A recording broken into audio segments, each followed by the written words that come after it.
The last place you'd probably ever suspect you'd find a biblical scholar is at a UFO conference.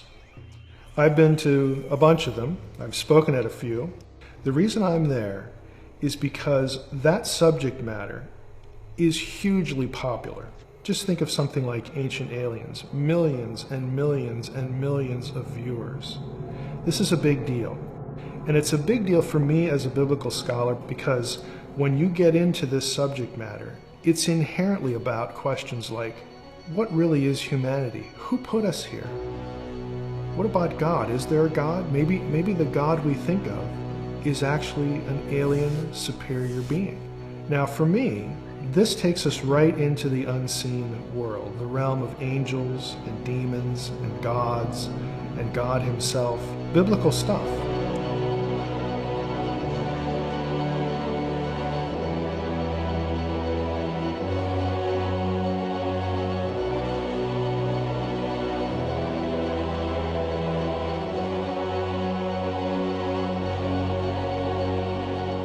I see a great intersection, a significant intersection between this kind of content and biblical theology.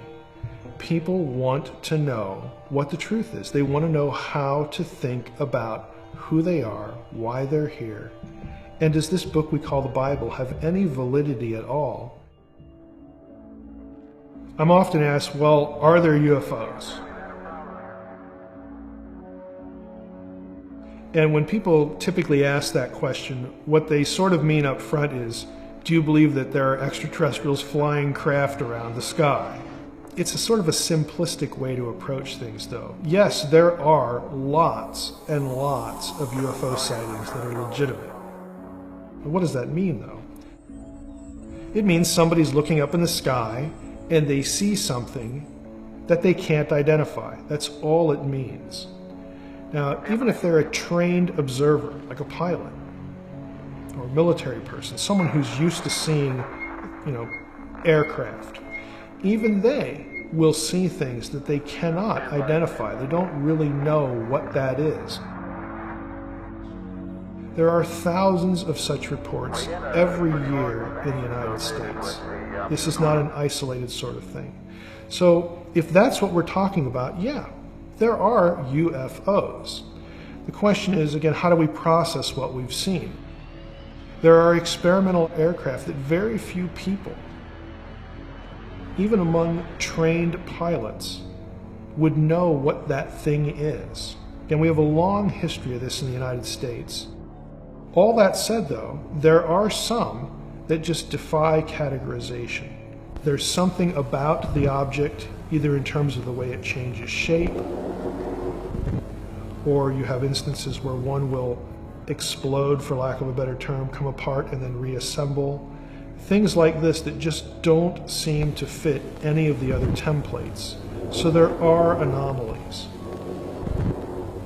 When you start talking in those terms about something you visually see, you are inherently sort of drawn into the spiritual world. And that's at the point where a lot of people, again, are really especially interested in the topic, because when they start treading into that turf, it gets them into religion, it gets them into theology, it gets them into the Bible and other sacred books as well. A lot of biblical scholars have hobbies. Some tinker on cars, some are into cooking. What I do is UFO stuff. There are a lot of people who are interested in this subject, or they've had some experience, or they know someone that they trust who's had some sort of experience. And oftentimes in the Christian context, they get written off pretty quickly. The pastor, maybe you need counseling, maybe you need therapy, maybe we need to cast a demon out of you, or something like that.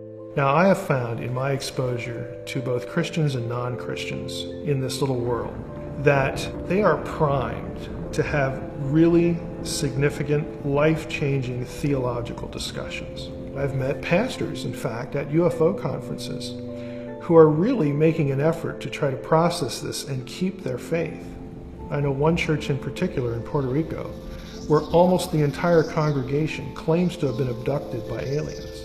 Now that is really off the beaten path, but they're Christians and they're serious and they don't want to dump their faith, but they want some answers. And I get in trouble for saying this, but I'll say it here as well. I have had better theological discussions at UFO conferences than I have had in church. If this is true, how do we think about the Bible? How do we think about the content of our faith?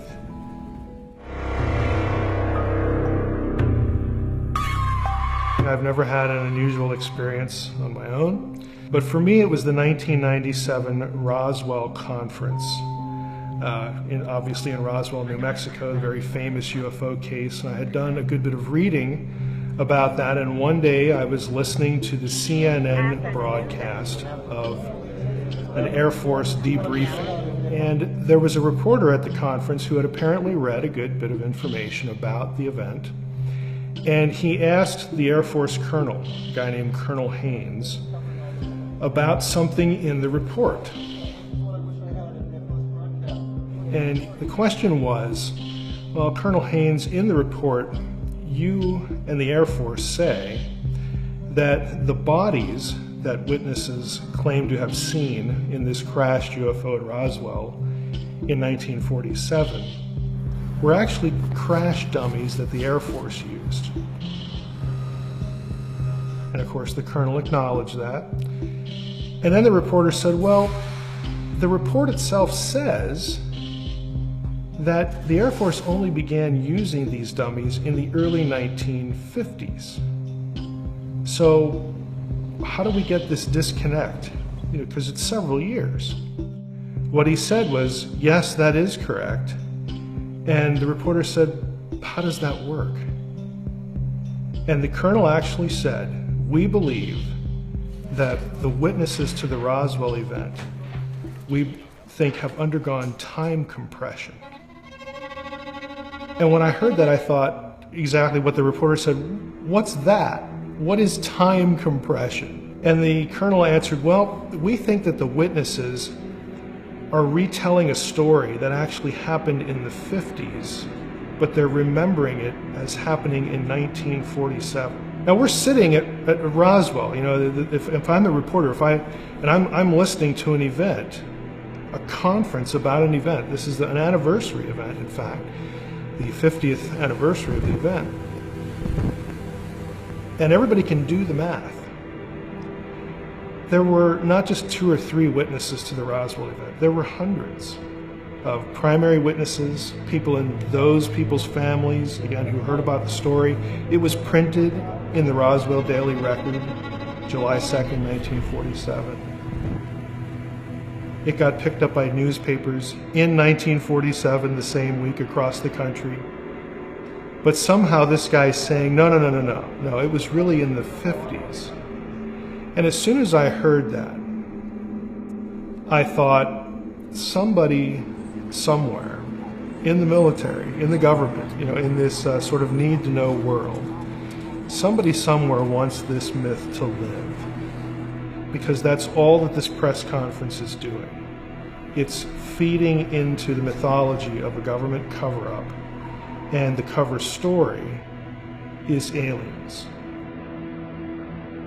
Because the answer that the colonel gave was so ridiculous and so easily falsified that I couldn't believe what I was hearing.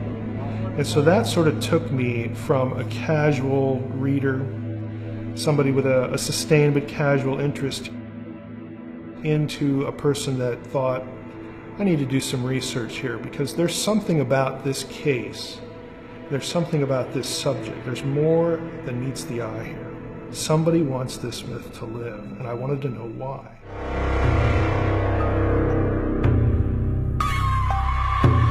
So when it comes to Roswell, you have some genuine documents that reference the event and the thing that was found. And what you find is that it was not an extraterrestrial object, but it wasn't what the Air Force says it was either. So that's interesting on a number of levels. On the one hand, it affirms the event because, hey, we're at the CNN press conference in 1997 and we can all do math. All right, it goes back to the 40s, not the early 50s. You also have documents that most everyone within the UFO community think are fraudulent. or are partly fraudulent. Those are called the majestic documents. Now, there are a handful of UFO researchers that take them seriously. Most of them don't because of the way they came out. It was literally microfilm showing up in a journalist's mailbox. And here you have a whole slew of documents. And it happened more than once. So the majestic documents really, again, are kind of shady, but what's interesting about them is they actually mix and blend exotic technology that we know about from World War II and the early Cold War era that was well in advance of what we were using in World War II and what was rumored to sort of be possessed or at least have people working on in Nazi Germany at the time. There was a process that was being worked on in Nazi Germany toward the end of the war to produce weapons-grade nuclear material without a reactor. It was a photochemical process. And that was sort of considered quasi-mythical, but documentation has come out that, yeah, they knew how to do this. And there are parts of that process that show up in the majestic documents. Now, I look at that and say, well, that's not a coincidence. They probably found some craft, some experimental thing that was using nuclear power or that was part of this process. And that's what crashed, and they didn't want anybody to know about it. So the convenient cover story is flying saucers, because we've had, in the early 40s leading up to 1947, you had reports of flying saucers and flying craft, and it became sort of a good misdirection. You could say, well, we don't know what it is, or it's just a weather balloon. And you could think, well, I wonder if the Russians, figured this out, or if there's somebody working for us that figured it out. We don't even know among ourselves what's going on here. But eventually, the people in the know find it useful to create the confusion and to sort of have the myth live. And the alien story becomes a very convenient misdirection.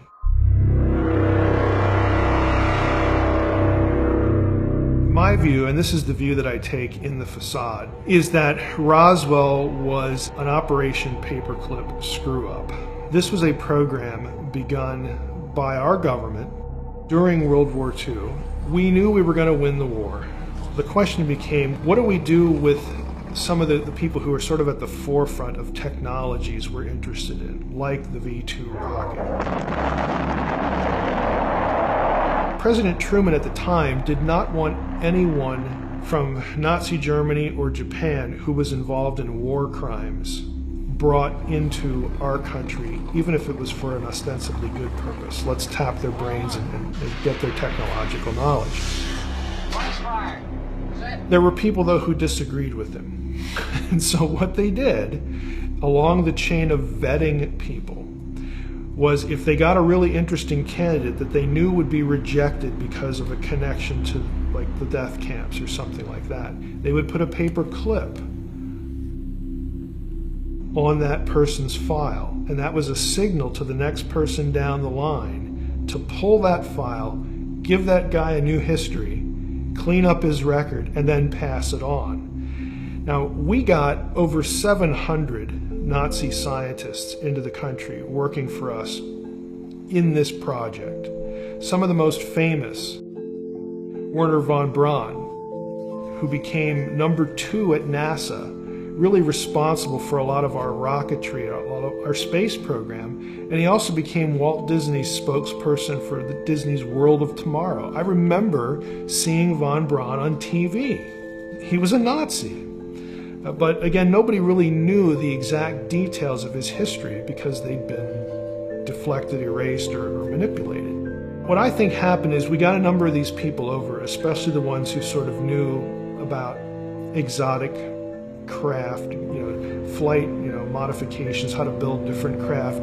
We know the Nazis were working on wingless aircraft, delta shapes, which, if you go back to the early reports of quote-unquote flying saucers, the reports don't actually say that the craft looked like saucers. It says they were triangular delta craft that moved like saucers skipping across, water, like a stone or a saucer. The flying saucer term actually comes from a case in the Northwest, where I'm at right now. Kenneth Arnold is the big case. He was flying a small plane, and while he was in the air, he saw a number of craft flying in formation.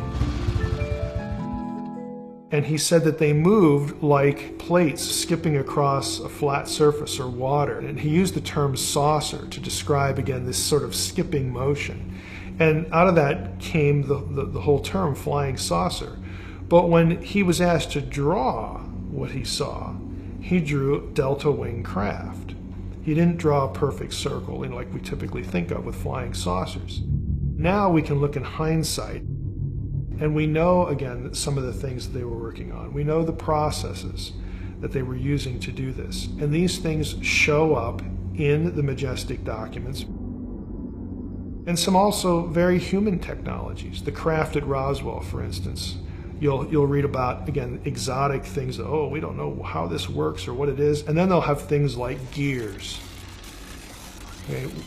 Why would you need a gear in a craft of this nature if it was truly something that could travel through space? There are incongruities there. You have Roswell. This is the place where we stored our nuclear bombs. This was an important base. What would the public reaction have been in 1947, right after the war, to find out that at this base we had personnel who had been working on things from Nazi Germany?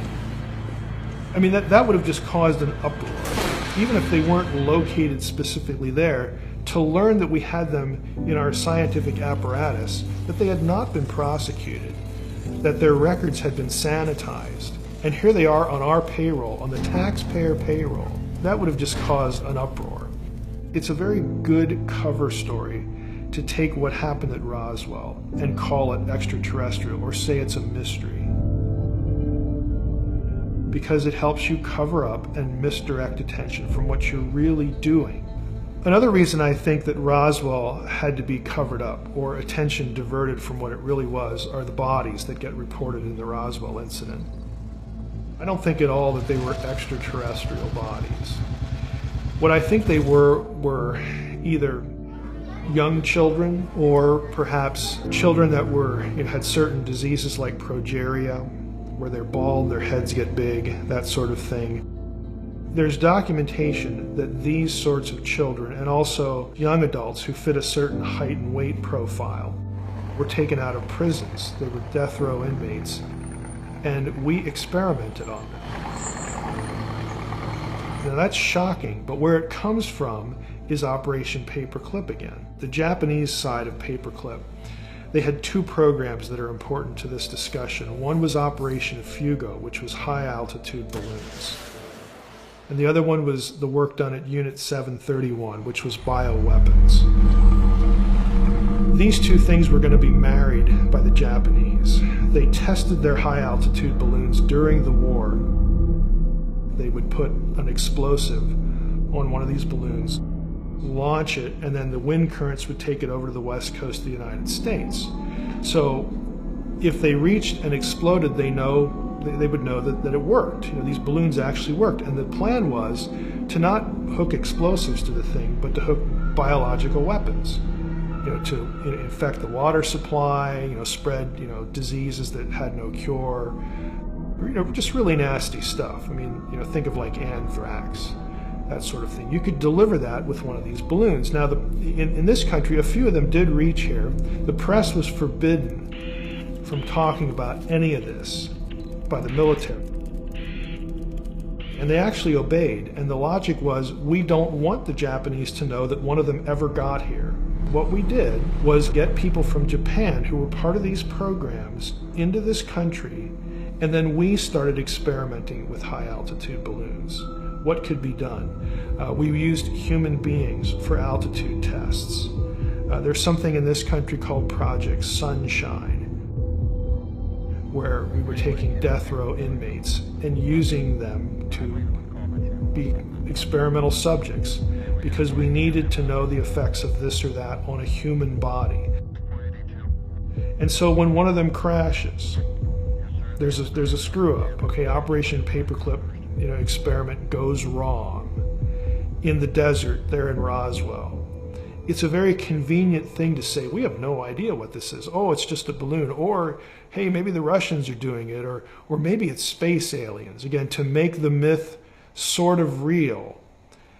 Real enough so that people talk about it and think that's what we're covering up instead of the thing we're really covering up. Again, it's a very useful thing in that respect.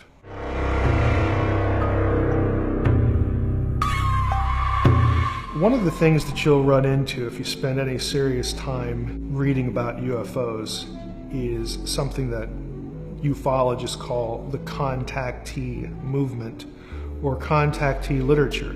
These are people's stories when they claim to have been abducted by aliens or they claim to have met alien beings. And what's interesting to me as a theologian, as a biblical scholar, is the messaging. There are a number of people in the field. They would attribute it to very human causes and brainwashing techniques.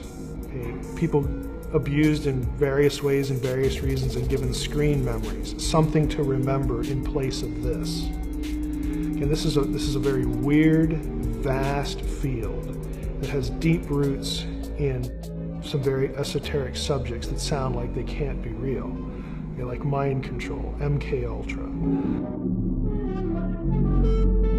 To me, it's not a coincidence that the same people who are in the paperwork at the congressional hearing on MK Ultra in the 70s, their names show up in alien abduction narratives. This was a program that grew out of CIA and a few other government agency efforts to produce drugs for different purposes. It really began in the pursuit of a truth serum, believe it or not. In the 50s, there was a lot of effort put into, can we come up with a drug that forces people to tell the truth? And if we can do that, can we use that and take that drug and experiment on our own people to build up a resistance in case they're ever captured? Well, part of that research, people discovered that when you traumatize an individual, the natural coping mechanism of the brain will dissociate. We all experience dissociation in our own lives in very minor ways. You're driving down the road, it's a fairly long trip, you get to your destination, you can't quite remember how you got there, but you know you're there. Okay, your mind went somewhere else. Well, the people in this program discovered that you could deliberately do this to people and have part of their mind essentially split off. And then it was ready for programming. You could give it instructions. This used to be called multiple personality disorder. It could either be done deliberately in a lab, or it's what the brain did when the person was like ritually abused or repeatedly abused, all sorts of different contexts. The government decided to explore this area of research, and one of the programs that did that was known as MK Ultra. If you've ever seen the movie Conspiracy Theory with Mel Gibson, he is an MK Ultra victim in the movie. Manchurian Candidate. That is classic MK Ultra mind manipulation, mind transformation, and programming. It's a big theme in a lot of movies. And it was discovered to be in existence and explored by Congress in the 70s. Most of the evidence for it was destroyed prior to the church hearings. That's what the hearings were called, but someone found 18 or 20 boxes that they had missed, and that's why we know about it. There are some very key names that show up in that literature, that set of hearings, and alien abduction research or events. And I don't think that's a coincidence. So when I look at the subject, I think it's wicked. I think it's evil. I think people are deliberately abused in half a dozen different contexts. And this is the outcome. John Mack at Harvard, he compared it to shamanistic experiences. And we might even think of something like the Stockholm Syndrome, when you begin to identify with your captors and you feel special. You're chosen. Even though this was awful, they did it for a good reason. And I'm now their messenger. And this is where you get messaging. You have a message now to give to humankind about the world's destiny, about what we need to do to evolve. I think it's deeply sinister. I think some of it could actually be overtly demonic. In other words, the mechanism that produces this set of memories can be different. I personally have two friends who focus on abduction research. They've documented over 100 cases where they will either lead someone to Christ or train a person to make it a spiritual confrontation when whatever is happening to them happens, and they have been delivered from repeated abduction experiences. In other words, they stop. If that's successful, to me that says there's some inherent spiritual element to this particular thing within this big umbrella world we call UFO stuff. But since it's inherently spiritual and it's evil and it's wicked, a lot of UFO researchers are the enemies of the whole subject. They think it's contrived, or they think it's abusive. They don't think it has anything to do with aliens at all. I think ultimately, if this is the content of the messaging, it's so directed, again, in anti-Christian or subversion of Christian theology, that it's very easy for me to think of it in terms of a deception by, again, a superior intelligence, but not one that comes from another planet. We're talking about a sinister intelligence from the spiritual world, the kind of unseen realm that the Bible talks about. And we would use the word demons, demonic, for that sort of thing. It's actually much wider than that. Again, my specialty is the unseen realm, and that realm is a lot bigger than just angels and demons. But for the sake of talking about the messaging, it's really dark. It's no exaggeration to say that the messaging that people supposedly get from aliens is inherently anti-Christian. And what I mean by that is Jesus is nothing special. He's a human that we selected to communicate to other people, or he's one of us. And it really doesn't do that to other religions. And that might sound like a unsubstantiated claim, but I can say it because I have read the contactee literature. If you've ever seen the movie Close Encounters of the Third Kind, one of the characters in that movie, the French ufologist, is modeled after someone real, Jacques Vallée, who's a very famous figure in UFO studies. He's a computer science PhD. That was his real vocation. But Vallée, who is not a Christian, was one of the earliest people to say and to write for this audience that there is something spiritually sinister about this alien contact messaging. So it's not just me. There are non-believers, non-Christians who have noticed the same thing. There was actually a big conference in 1992 held at MIT, yes, that MIT, on alien abductions.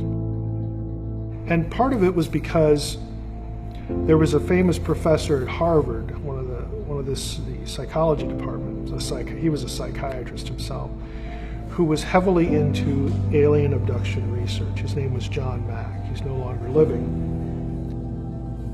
At that event, and it was held over a few days, there were a number of scholars who decided to tackle this subject. You can buy the papers, they were all published, and one of them was on what are the similarities between abduction narratives and satanic ritual abuse. Good topic. For people that are unfamiliar with that term, we are actually talking about ritual activity, worship, so to speak, in a Luciferian context that involves sexual abuse and other kinds of abuse.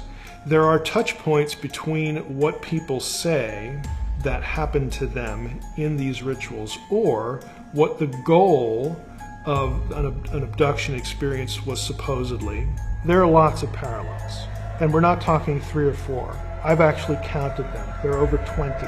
The metal tables, the types of wounds that people suffer. They're probed in all sorts of awful places. Messaging about we're doing this so that you can birth a hybrid child. Now the kinds of things you would hear in a satanic ritual abuse situation or any sort of deliberate trauma episode that sort of linked itself to Lucifer or Satan would be, for instance, with children, where children are being sexually abused and the perpetrator might pass themselves off, even in costume, as Jesus, for instance. And so the whole notion is to get the child convinced that God hates them, or that Lucifer is the real God and Jesus is their enemy. With adults, again, it takes on a different sort of flavor, although the messaging can be sort of the same. It can be a little more sophisticated. For instance, messaging that would be consistent with "you're special, you're chosen." But there's sometimes this spin put on it that, even though this is suffering, it's the shamanistic sort of approach, that this event will help tune you in more to the realities of the spiritual world, and that will prep you to take a message that people need to hear. Now, in terms of alien abduction narrative, this is very common. You'll often have women, for instance, who are convinced that they are carrying, as a result of their abduction experience, a child that is essentially a hybrid that might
again. And again, we're familiar with that too because of media, movies and television shows. So when you have that kind of situation and you address it with sort of a spiritual weapon and then it's done, to me that suggests pretty strongly that we had a supernatural event going on here.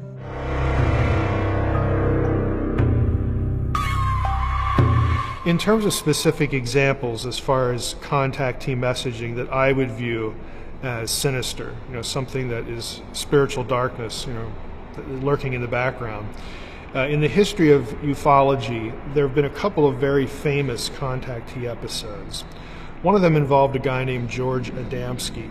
Adamski became very famous in the 50s, and thereafter for supposedly being contacted by an alien presence, visiting Venus and all these different planets, having this or that vision. I call them visions, but he would actually say he went to these places with his alien friends.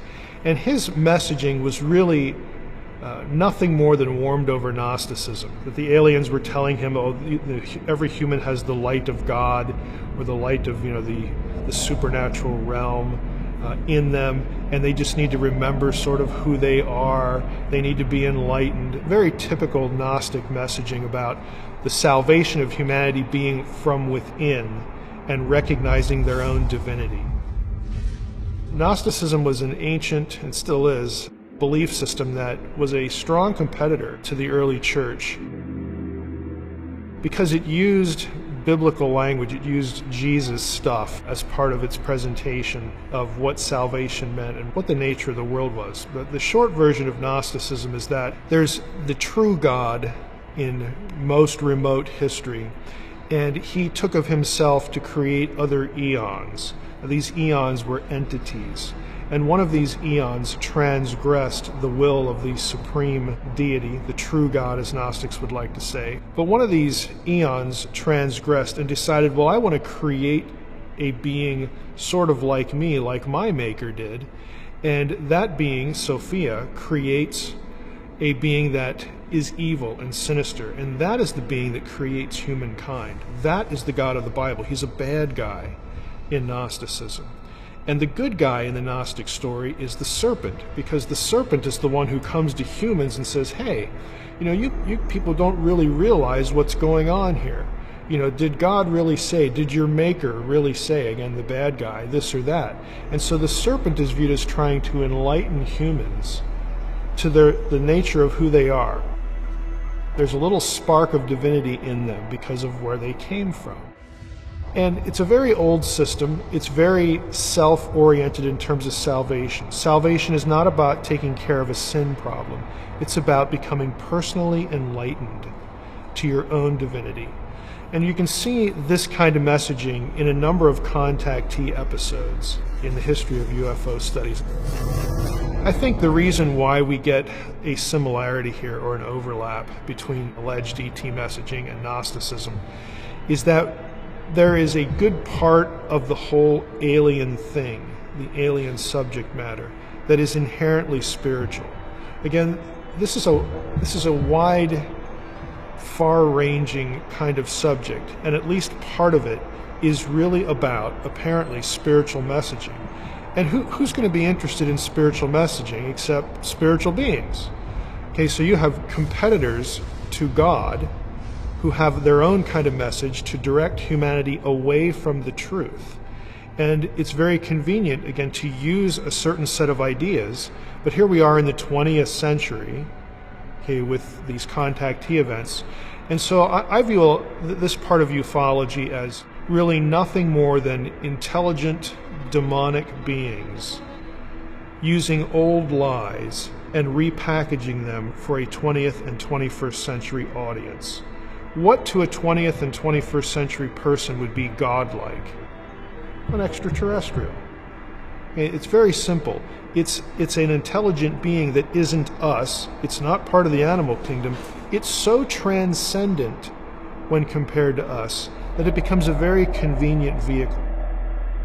And if you really think about it, alien messaging, UFO stuff on that level is really sort of like converting heaven to space. You have heaven without the God of the Bible. You have a transcendent destiny for humanity without any accountability at all. The whole question of sin and salvation isn't even on the table, but yet you get to keep all the good parts. Oh, we have this great destiny. Oh, we're going to become godlike. Oh, the deity is interested in us and loves us and has a message for us and picks some of us to convey this message and make us special. You have all of that repackaged in this sort of technological society garb as aliens. The second sort of famous episode is that of Billy Meier. This actually happened in Switzerland, but it's gotten a lot of traffic in the wider UFO community and over here as well, because Meier was the guy whose pictures, again, alleged pictures of alien craft, wound up on the cover of National Enquirer and other things like that. And they looked really spectacular. It's kind of a case of, that looks too good to be true. Meier was supposedly contacted by a female alien, of who, of course, was good looking. And her name was Semjaza, S-E-M-J-A-S-E.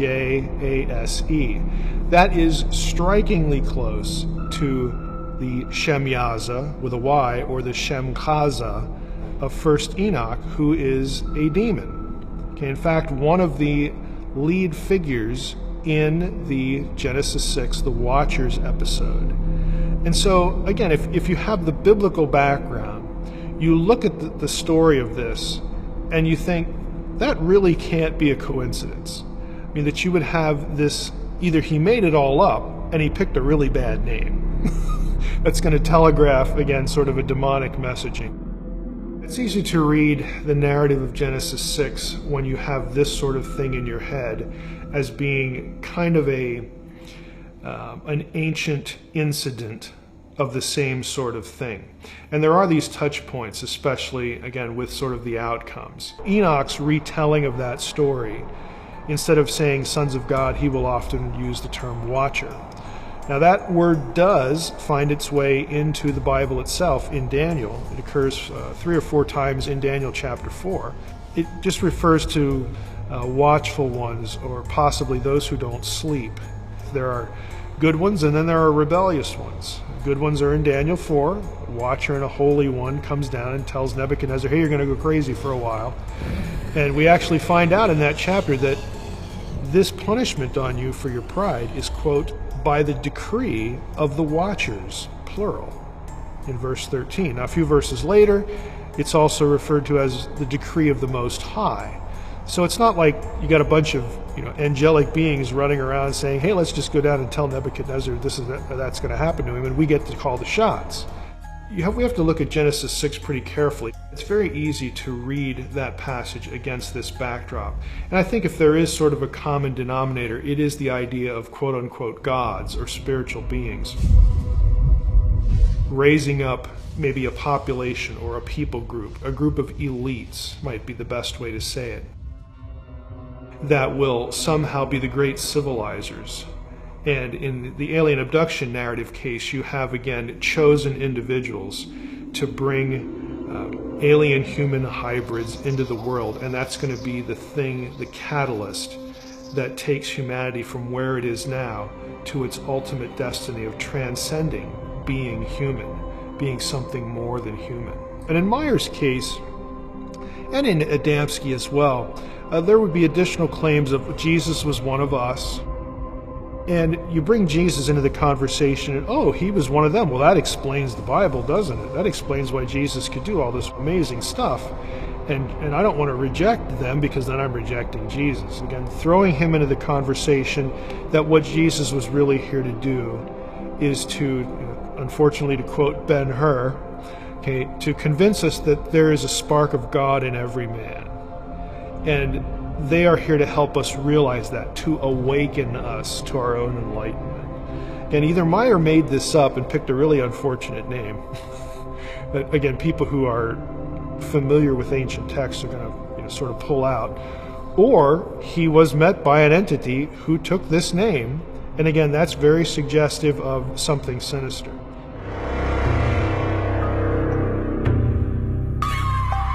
So what about stories that we hear about ancient aliens? Did ancient aliens really put us here? Are they really our creators? Did they give us the technology that we have either now or in antiquity? Are they really the masters of civilization? Does the Bible or any other ancient text really describe extraterrestrials? Does it really describe beings that lived on and came from other planets using technology to get here? Or is there something else going on? I think, as bizarre as it sounds, Ancient Aliens as a show, and shows like it, it's not the only one, have a huge, vast reach into the pop culture. Millions and millions and millions of people have seen not only just one episode, but actually follow the series. And it's really truth by anomaly. And the Bible gets drawn into that because it's an ancient book. It's not the only one. But if I can step in there and say, look, the people who are telling you these things or giving you these ideas, giving you these theories about human origins, they're lying to you. Zecharia Sitchin, who's no longer living, he's deceased a few years ago, claimed to be an ancient languages expert. He was presented by his publisher and his publicist as a scholar of ancient languages. I don't believe that Zecharia Sitchin could read or translate any ancient language. It was disappointing at first because I thought he might be a kindred spirit. He was not. He's basically making up an alien narrative out of ancient Near Eastern texts, like Enuma Elish or the Gilgamesh epic. And his claim to fame, his original book is called The 12th Planet, where he describes his belief, based upon his alleged translation work, that the Sumerian tablets describe a civilization of extraterrestrials known as the Anunnaki, who came to Earth from a planet called Nibiru and created human beings and or genetically modify an existing ape-like creature to create humans out of that thing. This is his narrative, and he has convinced millions of people this is the true history of life on this planet. Now, the reason that's demonstrably wrong is you can actually go look up online the term Anunnaki in all of the Mesopotamian texts that Sitchin cites. You will find that there isn't a single tablet that has the Anunnaki on Nibiru. You will find that Nibiru is actually described as Jupiter or Mercury or just a star, but no planet, again, out in the outer reaches of the solar system where Sitchin puts it. You'll never find the Anunnaki riding in a craft anywhere. You won't find all of the core ideas, or any of the core ideas, that Sitchin has for his mythology. So it's not very difficult to show that he's wrong. I've gone on a number of radio shows and basically just put it this way. How easy would it be to show that Mike is wrong? All you need to do is produce one line of one tablet that has one of these specific claims that Sitchin makes in that source, and Mike would have to go away. Mike is still here. And I'm very, again, you might say confronted, but I'm serious about it. I don't like when people are lied to. Not just about what's the content of the Bible, but I don't like when they're deceived by the content, some narrative that comes from any other ancient text. Another passage would be Genesis 6, 1 through 4. This is the sons of God, the daughters of men, who produce Nephilim and the giants. Sitchin is quite known for this. He merges together the sons of God with the Nephilim. He treats them as though they're the same character. But Genesis 6 describes spiritual beings assuming flesh. The most traditional reading is cohabiting with human women and producing as offspring Nephilim. I believe, and I'm certainly not the only scholar who would believe this, that the term means giant, because there are other passages that connect to Genesis 6. But the ancient alien theorist loves this passage for some reason because, well, sons of God sounds like an extraterrestrial to them. And they never ask the question about, are angels in the Bible really kind of described as beings that need to perpetuate their species, that need to eat, need to drink, again, have to expel and, hate their jobs or whatever? I mean, is this the way they're really described, as something being normative for them? And the answer, of course, is no. But they never really get to that question. And then once you have aliens in Genesis 6, 1 through 4, it's the aliens who create the Nephilim. And some ancient alien theorists will call them giants. Others will say, no, these are the men of renown, and that phrase is used in Genesis 6, 4, the great civilizers of antiquity, the really smart people that civilized the world, or that are responsible for building massive projects like the pyramids or Baalbek. And so this is why on a show like Ancient Aliens, you get a narrative that says, oh, look at this big object. We couldn't figure out how to build that, therefore it must be aliens. This is where it comes from. It comes from this passage, seizing on an extraterrestrial parentage for certain individuals who are called men of renown. Now, I don't, as a biblical scholar, buy into any of that, but it's a very familiar trajectory for anyone who reads a book by Zecharia Sitchin. They're going to get sort of sucked into this world, and they're going to run across this narrative at some point.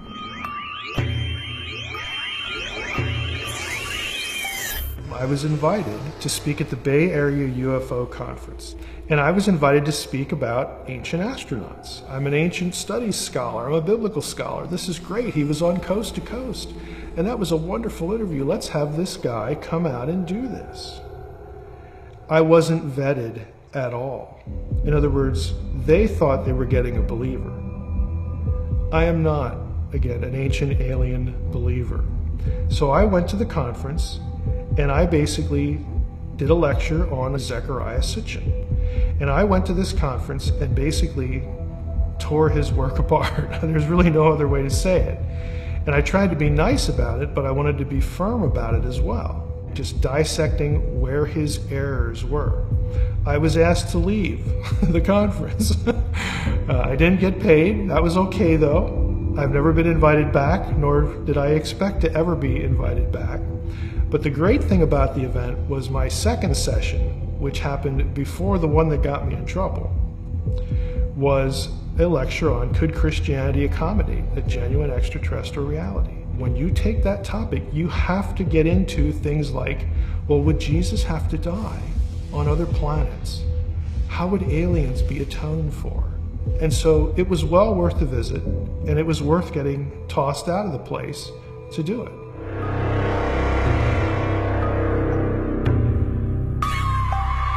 Because of the way most Christians have been taught to think about demons, there's angels, there's demons, and then there's God, and that's pretty much the spiritual world. It creates some confusion when you listen to some of the things I've been saying. You actually have a number of different groups of rebels. In the beginning, you had intelligent beings that he has created that live in the spiritual world, and then there's human beings, okay? Intelligent beings that live in the terrestrial world. That's fine until, we actually get, some interaction. In Genesis 3, we have an initial rebellion. Okay, so we have the Satan figure. Okay, that's one rebel. Genesis 6, we have another group.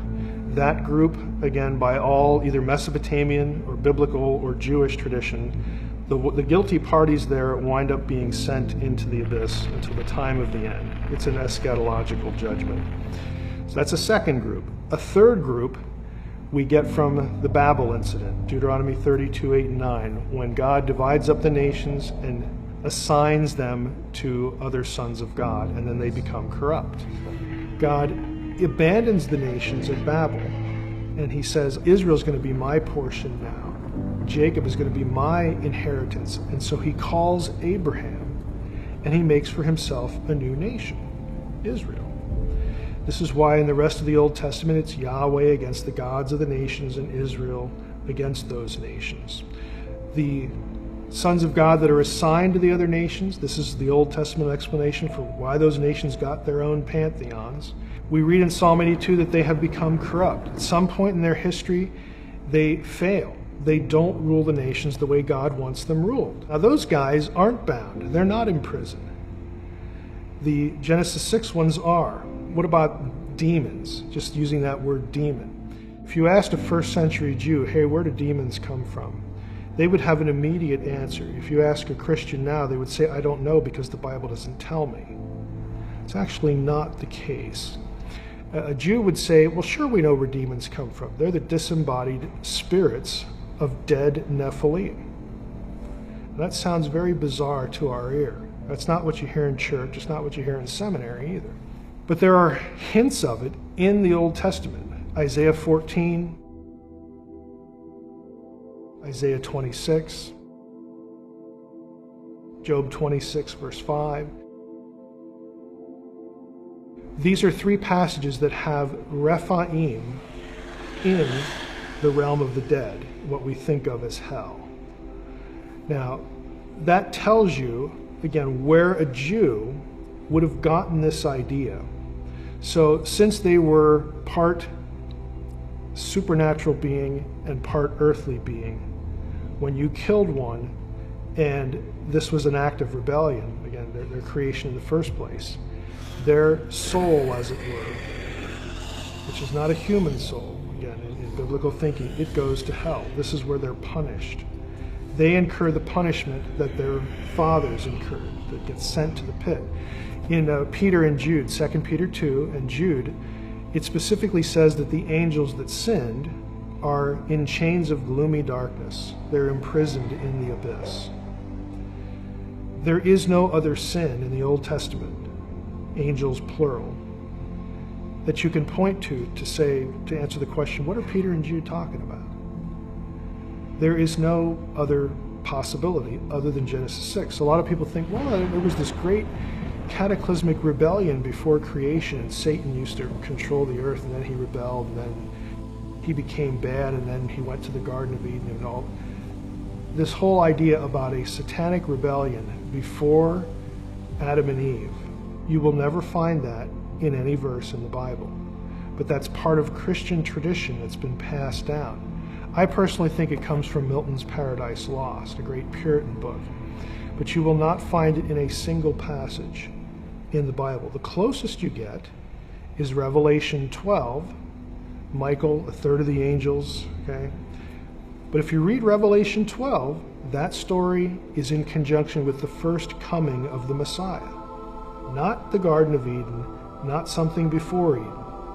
So there's no other thing you can look at in the Bible to explain what Peter and Jude are talking about as far as angels that sin winding up in hell. And this is really part of our fallen angel tradition in Christianity, but it has some of these extraneous elements kind of thrown into it. In hell passages, if you want to use that term, in the Old Testament, Isaiah 14, Isaiah 26, Ezekiel 32, Job 26, you have Rephaim, which is a term used for the giants that descend from the Nephilim, in hell. When you killed one, their spirits were then natural inhabitants of hell. But they're never said to be bound. In fact, Jewish texts, and again, you get hints of this in the Bible too, can have them coming out and harassing people, perhaps seeking to possess bodies, demonic possession. I've just described 4 different rebellions, or 4 different groups, 4 different bad guys. Satan, the ones in Genesis 6, then the departed spirits of their progeny, okay, who are the demons, and then you've got the principalities and powers. They're actually different guys, okay, different bad guys.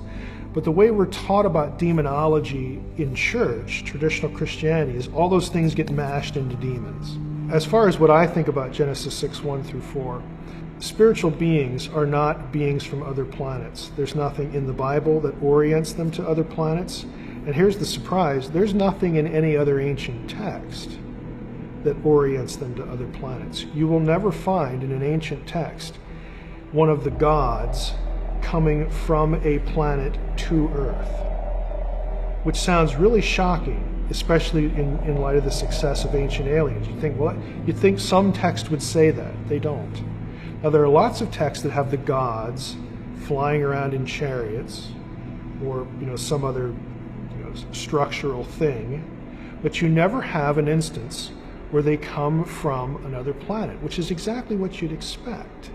If ancient people who wrote the Bible and who wrote other texts, if this is really what they're thinking, surely one of them would say it, but they don't. One of the things that always comes up in this discussion is Ezekiel 1. People will ask, well, Mike, how can you say this about the Bible? Surely Ezekiel 1, this famous bizarre vision that often gets portrayed in science fiction movies as a spacecraft, surely that must be a spacecraft. Well, I think the simplest thing I could say to this is we actually have the Polaroids of the day for what Ezekiel saw. We don't have to guess. We actually have pictures of what Ezekiel saw. And that sort of takes people back, like, oh, they didn't have cameras back then. No, they didn't, but they did sculpture. Okay? They did things like this, and every element of the description, the wheels, within wheels, under a platform, were cherubim, 4 faces facing in different directions. On top of them you have a round, flat throne, dais, with the throne on top for the deity or the king. Every element of that description is found and known from Babylonian iconography or Phoenician iconography, and in some cases Canaanite iconography. Now the Babylonian stuff is important. Why? Because Ezekiel's in Babylon. What he's actually doing is not describing a spacecraft. He's describing an enthroned deity. But who does he have on the throne? He has the God of Israel on a throne that people both from Israel and Babylonians would understand that it's the Israelites' God that is in control of time and space, the universe, the heavens, the flow of history, all this. And you say, why do you put it in those terms? It's because of the cherubim. It's not an accident that the 4 faces of the cherubim are the 4 iconographic images of the cardinal points of the zodiac in Babylon. What is being described here is who is the deity? The question is asked, who is the deity that controls the flow of time? Who's on the heavenly throne in charge of what is happening? It's not Marduk of Babylon. It's the God of Israel. And so Ezekiel's message to the captives there sitting by the river Kivar is, yeah, you're in a bad place. Yes, Nebuchadnezzar just conquered you. And you might think that Marduk has conquered our God, but he hasn't. God is in charge. The God of Israel is in charge of you here, and he knows and dictates and directs how history is going to run from this point on. Genesis 6, 1 through 4 has a Mesopotamian context. It's the story of the Apkallu. And if you want to know what that story is, you can get Unseen Realm and read that. But basically, in a nutshell, here it is. There were gods before the flood who helped humans to produce civilization. And some higher up gods in Mesopotamia didn't like people. They decided to wipe them out with a flood. Well, the ones who liked humans and said, oh, well, we've invested a lot of time helping these people. This is a terrible thing. What do we do? Aha, we've got it.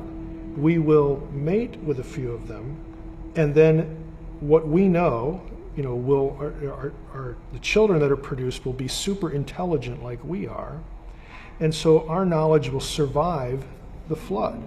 We've got to make sure that a few of them survive, and our children, our direct progeny will be part of that, and humanity will be saved. So this is the Mesopotamian story. So the ones who do this are the heroes. They're the good guys. Now the higher up gods look at this and say, that is not what we had planned. And they send the gods who help into the abyss forever, okay, however long that is. Now the biblical story inverts that and says, look, this is a transgression of heaven and earth. This never should have happened. This is not a good thing. This is evil, it's wicked, because humans will use this knowledge to become better sinners, okay, to be more self-destructive. Biblical texts and other texts say this is why humans are so efficient at war. This is why they have a problem with lust. This is where they learn to be astrologers. All sorts of stuff that really turned out to be self-destructive in other biblical stories. The blame goes right here. And so what Genesis 6, 1 through 4 is it's a story about both human and divine rebellion against the boundaries that God has established, and the destruction that results from not staying where you belong and trying to become godlike and thinking that you know better than God. So at every point, the biblical version of this kind of inverts the Mesopotamian version of this. So to summarize Genesis 6, 1 through 4, the most, if I can call it this, the most traditional supernaturalist reading of the passage is you have divine beings who can presume, create, and take on bodies. Okay? And when they show up in flesh, as they often do in other passages, flesh can do what flesh does. And they deliberately try to raise up their own populations, either thinking that, well, they could do better, because the world is just in a bad place in Genesis 6, verse 5. Whatever their motivations might have been, ancient texts outside the Bible vary on this. But they're the ones who produce the Nephilim, who are these giants. Now, in the biblical story, it's this act, it's this incident that is the explanation for the giant clans that try to wipe out Israel later. In the book of Numbers 13:33, Moses and Joshua run into the Anakim. And it says explicitly in that verse, the Anakim are from the Nephilim. The Anakim were also known as Rephaim and Amim and Zamzum. There's a whole bunch of names for them. In other texts, we find that when you killed one of these, their disembodied spirit is a resident of hell. Okay, so you have a demonic connection to them that is traceable all the way back to this incident. One of the reasons why a lot of Christians are troubled by the idea of whether there could really be aliens or not, either in the past or in the present, is that, well, the Bible doesn't describe them, the Bible doesn't mention them, and so that becomes an argument against the idea, so that if they showed up, ooh, that troubles us, there goes our Bible out the window, because the Bible never said anything about that. So they'll take a stand that it can't be true because of absence in the Bible. Well, if you really think about it, that's a pretty poor argument, because the Bible doesn't mention a lot of things that we know are real, like cars or microwaves or toilet paper, okay? There are lots of things that aren't in the Bible that we just know are real.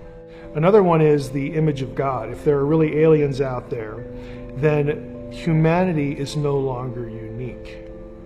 Now, when I put things that way, you can already tell that people are sort of predisposed to understanding human uniqueness and the image of God in a very particular way. They'll equate it with intelligence.